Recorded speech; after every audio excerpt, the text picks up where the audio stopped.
इहो ॿुधायो त सिंधी सिनेमा जे थ्रू असांखे कहिड़ा फिल्म स्टार्स मिलिया, कहिड़ा अहिड़ा अदाकार मिलिया जेके अॼु बि उन्हनि जो हिकिड़ो कमु जेको आहे तारीख़ जो हिसो बि आहे ऐं हिकिड़ो वॾो कंट्रीब्यूशन आहे सिंधी सिनेमा में? असां वटि हाणे महबूब आलमी न रहियो, मुश्ताक चंगेज़ी न रहियो, वसीम न रहियो।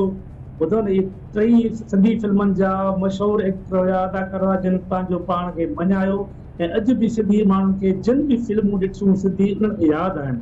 मुश्ताक चंगेज़ी, वसीम ऐं महबूब आलम, इहे टे कैरेक्टर ते हीरो बि ॾींदा। बाक़ी त AR बलोच असां तमामु सुठो अदाकार हुयो। उन खां अलावा ॿिया काफ़ी अदाकार हुया सिंधी फिल्मनि में कमु कयो जेके अञा ताईं माण्हुनि खे यादि आहिनि, जेके न विसरी सघिया आहिनि। ठीकु आहे। ऐं जेको गोल्डन एरा रहियो जेको 1960 खां 1980 ताईं जेके चयो वञे थो त golden age of Sindhi cinema, उन में अव्हांखे का यादि आहे का सुपर हिट फिल्म जेका आहे उहा कहिड़ी थी हुई? असांजी परदेसी बहितरीन फिल्मी, चांडोकी बहितरीन फिल्मी, महबूब मिठा, सौरठे, धरती लाल कुंवारे, मिठड़ा शाल मिलन, ॿुधो न, ज़बरदस्त फिल्मूं हुयूं असांजूं। पर पोइ वरी शाह आसद वरी साॻियो ई झाड़ियल कल्चर वारी फिल्मूं ठाहियूं। परू जी फिल्म ठाही, उहा कामयाब त वई खणी नाले जे करे, या जलाल चांडियो फिल्म ठाही हिकिड़ी।